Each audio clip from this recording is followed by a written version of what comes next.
Good afternoon, folks. It's Robert Chappell, Executive Editor of Madison365 with your daily updates for today, which is Friday. Happy Friday, everybody. October 8th. Hope you're having a wonderful Friday, and I hope you're getting ready for a wonderful weekend.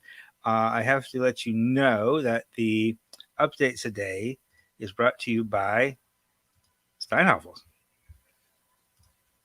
For 87 years now, Steinhaufel's has been helping families create their dream homes.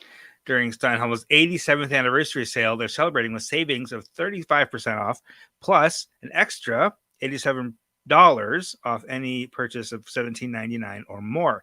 Steinhaufel's has the largest selection of furniture and mattresses. Celebrate 87 years of Steinhaufel's during Steinhaufel's anniversary sale, and we appreciate Steinhaufel's and their support of nonprofit news here in Madison, Wisconsin. Let's talk COVID for a minute. I should mention Milwaukee Brewers are playing in the National League Division Series. Top of the fifth inning right now. Corbin Burns and Charlie Morton locked in the pitcher's duel. Each team only has one single so far. That's all the offense that's been able to be mustered so far in that game. So it's a 0-0 game still in the top of the fifth. And I've got it on over there. As you can probably tell, I might be watching out of the corner of my eye. Let's talk COVID numbers for a minute. Good news is the 7-day average of new cases actually came down a little bit. It's now 2,590. It was a little bit over 2,600 yesterday. We did have 3,092 new cases today, which is kind of a lot, but that did still allow our 7-day average to fall just a little bit. The other piece of good news, or I should say not quite terrible news, is that 13 deaths are still being reported per day on average. That's 11 new confirmed deaths yesterday. That keeps, which is still a lot. 13 a day is a lot, but it has not gone up. I honestly thought that would be much higher by now. I feared that it would be higher given the number of cases we're seeing or have been seeing. So that is stayed steady at 13 per day is actually pretty good news. The news that's not so good. 7-day average of positive tests is 8.8 today. And yesterday's positive test rate has been revised upward to 9.2%, which is really close to where we were last year around this time. It was about 9.4 last year at this time. So we've kind of caught up to ourselves where we were last year in terms of positive test rate. Now, last year, there's a lot more testing happening. Right? A lot more testing, which means there was a lot more cases last year. So to be at the same percentage with more testing, you'd have to have more cases, which is understandable. What this tells me right now is we're not doing as much testing, and we have still a lot of infection. Just a lot. I should qualify that and say it wasn't actually that much more testing last year. We had a lot of those community testing sites open and stuff. But we're still doing like 30,000 tests a day right now. Last year it was maybe 37,000 a day. So not a huge difference. But we're still clearly not doing enough if we're at 8.8%. The other thing we're doing that I'm not happy about is more hospitalizations. We've been hovering around 1,100 people hospitalized. It took another jump today to 1,162. So 45 more than yesterday. That's not great. It's almost a 5% increase. That's actually 63 more than a week ago. ICU population is also up a little bit, only by 3 though. So 307 people currently hospitalized in intensive care units. So none of that is good. None of that is great. I don't like that at all. The fact is our 7-day positive test rate came down. We are now at 54.2% vaccinated completely. 57.1% of us have gotten that first shot. It seems like the number of people who are getting the first shot is going up faster than the number of people who are completing, which means more people are finally getting around now to getting their first shot, which is good news. So that'll start to catch up, and then in another couple weeks we should be authorized for kids. That'll go up again. Now I also mentioned Alliant Energy Center next week is going to open for drop-in vaccinations. Appointments are encouraged, but not required. It's not going to be drive-through. You don't have to park and go in, but they're going to be open to administer vaccines, both first dose, second dose, and boosters for Pfizer folks. I'm a Moderna man myself, so I will not be able to get a booster for a bit. But they're also, I think, and Stephanie made this point on the podcast yesterday, or this morning rather, that they're kind of opening the center to be ready for the influx of kids who are 5 to 11 years old who are going to get authorized for those vaccines very soon. We hope, right? Okay, that's the COVID news for today. We're going to take a short pause. We'll be right back with some local news, arts news, and an update on a story we brought you earlier this week, and a pretty big reversal from the Madison Metro School District. Where is my videos? Here they are. We'll be back right after this.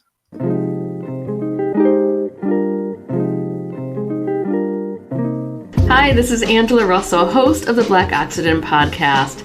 And I just wanted to say thank you so much to the Wisconsin Innovation Awards Committee for honoring Black Oxygen with an Innovation Award this year. And thank you to all of the listeners and supporters who love these sacred conversations. Big shout out to Madison365 and Nate Chappell for your partnership on Black Oxygen. Thanks so much, y'all. Take care. Bye.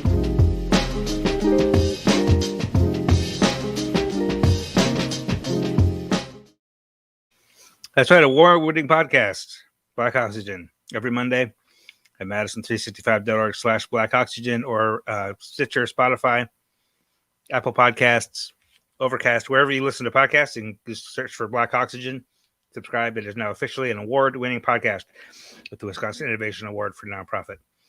All right, the news today. Madison Museum of Contemporary Art is hosting an exhibit called I'm gonna attempt to say this properly. Caja de Visiones, Box of Visions. This is a work, and I need to get the title of this correctly. But it's an exhibit of I don't know if you know history, if you know art history. Mexico had a pretty massive artistic renaissance in the first half of the 20th century. So in MOCA, Madison Museum of Contemporary Art, has acquired some of the works from that Renaissance. You might recognize the name like Frida Kahlo, for example, Diego Rivera, etc. Those sort of iconic Mexican artists, Jose Clemente Orozco, Rufina Tamayo. So they've acquired some of those through a donation, but then they've also got, as part of this exhibit, some contemporary Mexican American artists. Right, so you got the classic Renaissance Mexican artists from Mexico, and then you've got alongside those Midwestern Mexican Americans and their work. So that exhibit goes through January. Malik Anderson has he does a lot of the arts correspondence for us. He's got the story on that on the website at Madison365.org right now. This one we're looking at is called Antiguo by Mauricio Ramirez. That's one of the exhibits, or one of the works in the exhibit, rather. And there's a poetry reading tonight. Oscar Morales, the first Latino poet laureate of the city of Madison, as well as a current poet laureate who's also Latina, Angie Trudel Vasquez, Marty Lopez, Dominique Salas, and Dana Maya are all going to have a joint poetry reading tonight at MOCA in response to Caja de Visiones. And again, that exhibit is up through January, so you can go visit anytime, and it's free to visit. Also today, I have an update to a story I brought you earlier this week. On Wednesday, students at Madison West walked out of their Spanish classes to protest the fact that Diana Zorco, their Spanish teacher, has been teaching remotely. Right, she's received 2 organ transplants and takes medicines that suppress her immune system. So she's fully vaccinated, but the vaccine doesn't work for her as well as it does for other people because of the suppressed immune system. So as a result, she was allowed last spring when the school's open again, and then at the beginning of this fall, to teach their class in the building at West, but she's at home, right? Big monitor. They've got a substitute teacher supervising the room and everything. And that was working fine. Last week, abruptly, she was moved to the virtual school and was no longer going to be allowed to teach at West. The principal at West didn't want to make that change. It was a district administration move. The students walked out. They protested. And today she was moved back to West. So starting Monday, things will be back to normal. She basically missed this week. Her last day was Friday the 1st. She'll be right back in it October 11th on Monday. It's a temporary solution.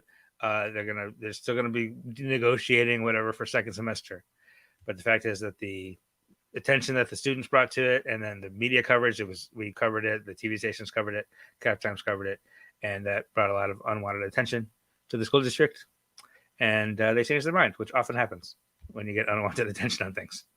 So that's all I have for you today. I'm going to go back to watching the Brewers. It is still 0-0. It's the bottom of the fifth now. The Braves did get a second base hit, but that was erased with a double play in the top of the fifth. So go Brewers. They play again tomorrow at 4 p.m.